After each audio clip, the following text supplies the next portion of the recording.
여러분 안녕하십니까? JTBC 아침 뉴스입니다. 오늘 아침 신문 살펴보겠습니다. 먼저 전북일보입니다. 교장과 교감 승진의 관문으로 각광을 받던 장학사의 올해 평균 경쟁률이 2.23대 1로 나타났습니다. 지난해 2.9대 1보다 크게 떨어진 데다 지난 2017년 이후 가장 낮아서 인기가 갈수록 시들해지고 있습니다. 다음은 전북 도민일보입니다. 올해 도내 대부업체는 모두 187개로 지난해보다 10% 이상 늘어난 것으로 집계됐습니다. 신용 등급이 낮지만 급전이 필요한 소상공인이 주요 고객으로 경기 불황 속에 대부업이 성행하고 있다는 분석입니다. 이어서 전라일보입니다. 농가들이 인력난을 호소하고 있는 가운데 정부가 외국인 근로자의 체류 기간을 최장 8개월로 늘리는 방안을 내놨습니다.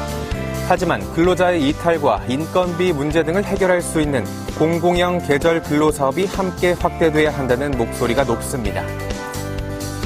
마지막으로 매일경제입니다. 석 달 뒤부터 시행될 예정인 비대면 진료비가 일반 진료비보다 30% 높게 책정된 데다 약 배달도 사실상 전면 금지됩니다. 이 때문에 더 싸고 편리해야 할 비대면 진료의 취지가 무색해지고 국민 부담만 가중시킨다는 비판이 나옵니다. 지금까지 아침 신문 살펴봤습니다. 2차전지 특화단지 유치를 둘러싼 경쟁 구도가 새로운 국면을 맞고 있습니다.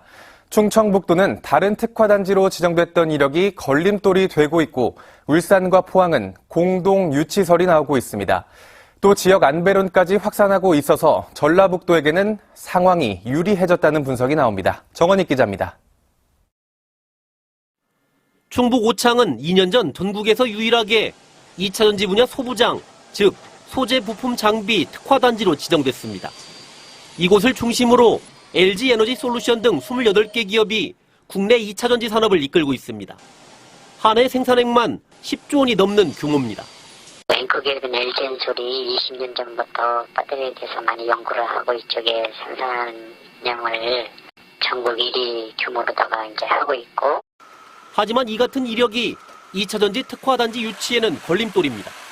지난 18일 1차 평가에서 2차전지 특화단지에 추가 선정되면 중복 지원이라는 지적이 나왔기 때문입니다. 여기에 반도체 특화단지까지 두 가지 공모사업을 동시에 신청한 것도 같은 논란을 낳고 있습니다. 울산과 포항은 최근 공동 유치설이 흘러나오고 있습니다. 두 지역이 7년 전부터 이른바 해오름 동맹을 맺고 전략산업에 힘을 보태온 만큼 2차전지 특화단지도 시너지 효과를 낼 수 있다는 겁니다. 상호 공동협력 사업들을 발굴하고 도로, 철도, 관광, 문화, 교통 이런 정도의 협력 사업들을 가지고 지금 협력하고 있는 단계라고 보시면 될 것 같아요. 이 같은 상황은 전북에도 긍정적인 전망을 낳고 있습니다. 일각에서는 지역 안배에 대한 기대감이 조금씩 확산하고 있기 때문입니다. 충북이 탈락하고 포항과 울산이 하나로 묶여 지정이 된다면 전북의 지정 가능성도 그만큼 커지게 됩니다. 지역 균형 발전이라는 평가 항목에도 들어있지만 이런 것이 대두될수록 전라북도는 불리한 것은 아니다. 유리한 점이 될 것이라고 저희들은 판단하고 있습니다. 후보 지역들의 뜨거운 경쟁 속에 정부의 발표 시간은 째깍째깍 다가오고 있습니다.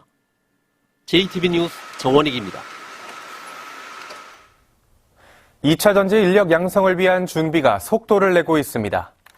전라북도는 새만금에 들어오는 2차전지 기업에서 필요한 인력이 앞으로 5년간 4천 명에 이를 것으로 보고 핵심과 제조, 공정, 현장 인력으로 구분해 양성할 계획입니다. 이를 위해 전북대와 한국폴리텍대학 김제 캠퍼스 등의 배터리학과를 신설하고 군산과 전북기계공고에서도 현장 인력 양성을 위한 준비를 서두르고 있습니다. 정부의 글로컬 대학 30사업 신청이 오늘 마감됩니다. 전국의 지방대들은 사업에 선정되기 위해서 대학 통합이라는 초강수를 두고 있는데요. 전주대와 비전대 그리고 예수대가 대학 통합을 전제로 글로컬 대학 30에 공동 신청하기로 결정했습니다. 이정민 기자입니다. 전주대학교와 전주비전대, 예수대학교 총장들이 서로 손을 잡았습니다. 정부의 글로컬 대학 30 사업 신청 마감을 앞두고 새 대학의 학교법인 통합을 결정한 겁니다. 전국의 지방대학 간의 통합 논의가 활발하게 이뤄지고 있는 가운데 도내에서 통합을 공식화한 건 이번이 첫 사례입니다. 기독교 정신의 구현이라는 건학 이념을 바탕으로 세워진 종합대학으로 학교법인 신동아학원과 학교법인 예수대학교가 하나의 법인으로 통합하며 매년 100%에 가까운 신입생 충원율을 자랑하는 예수대가 통합에 참여하게 된 데는 정부의 재정 지원이 큰 배경이 됐습니다. 대학 통합으로 글로컬 30에 선정될 경우 통합 규모에 따라 최대 1,500억 원을 지원받게 됩니다. 장기적으로 전망을 해볼 때 계속해서 독립된 하나 대학으로 발전하는 데는 여러 가지 한계가 있다는 것을 저희가 깨닫게 되었습니다. 새 대학의 통합이 이뤄지면 입학 정원 3,700여 명, 재학생 14,000여 명 규모의 기독교 사립대학으로 탈바꿈하게 됩니다. 보건, 간호, 산업인력 양성 등 서로의 강점을 혁신 안에 담아 오는 2025년 통합을 목표로 글로컬 대학 30에 공동 신청한다는 계획입니다. 전주비전대학은 아시다시피 예전에 전주공업대학입니다.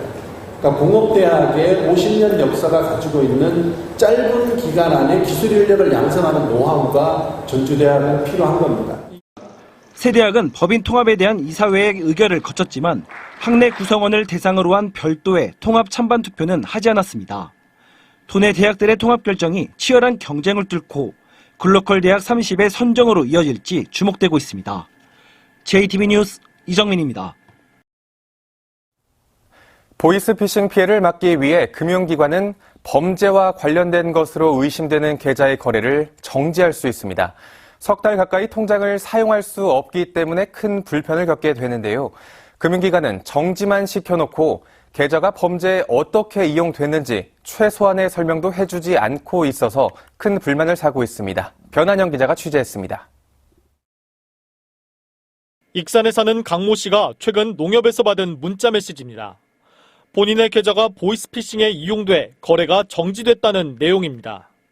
강 씨는 통장의 거래 내역을 확인했지만 범죄로 의심되는 흔적을 찾을 수 없었습니다. 모르는 사람이 입금하거나 출금하거나 그런 건 아예 없었어요.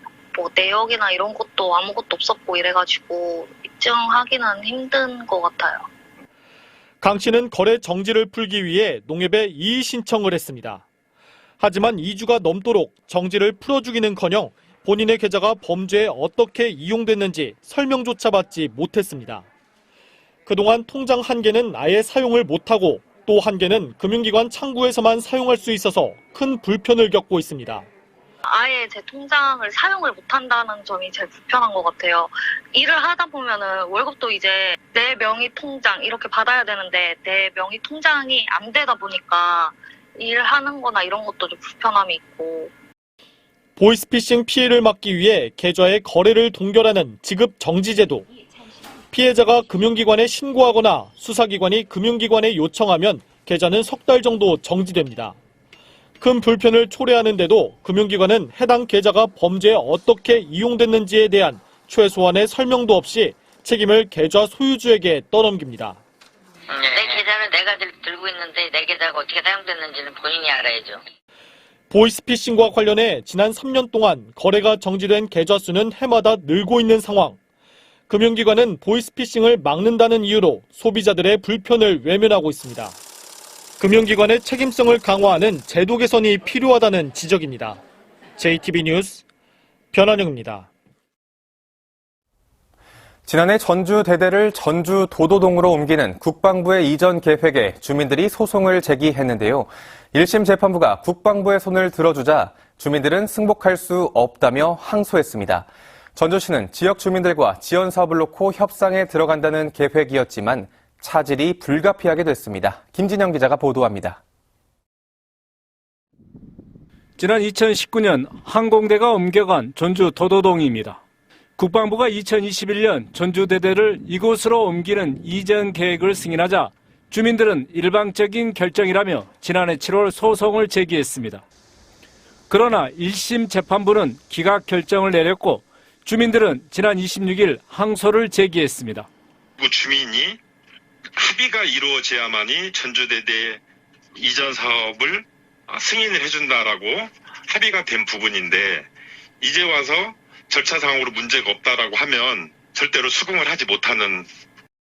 주민 항소로 전주시가 추진하고 있는 주민 지원 사업 관련 협상도 차질이 우려되고 있습니다.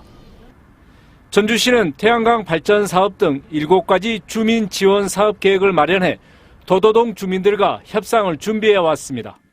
주민들에게는 협상에 참여할 실무 협의체 구성을 제안해 놓은 상태입니다. 그 안에 대해서 공문을 보내가지고 이번 주 이제 저희가 회신을 해두려고 했어요.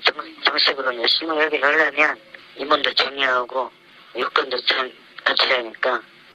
도도동 주민들은 이미 항소를 했고 또 협상 참여 조건으로 이전 절차의 잠정 중단을 요구하고 있어서 전주시와 협상을 조율하는 과정에서 큰 진통이 예상되고 있습니다. JTB 뉴스 김진영입니다. 전라북도와 14개 시군이 총선 공약과 국가사업 발굴에 나섰습니다. 전라북도는 각 시군이 1차로 발굴한 188건에 대해 논의하고 오는 7월까지 2차 사업을 발굴하기로 했습니다. 이를 통해 내년 총선 공약 30건, 오는 2025년 국가사업 24건 이상을 최종적으로 선정해 추진할 계획입니다. 전라북도가 원자력 안전교부세 신설을 요구하는 100만 주민 서명운동에 동참합니다. 이번 서명운동은 고창과 부안 등 전국의 원자력 발전소 인근 23개 자치단체가 원자력 안전교부세에 대한 국민들의 공감대 형성을 위해 시작했습니다. 원자력 안전교부세가 만들어지면 방사선 비상계획구역으로 지정된 원자력 발전소 인근 자치단체에 해마다 100억 원씩의 국비가 균등하게 지원됩니다.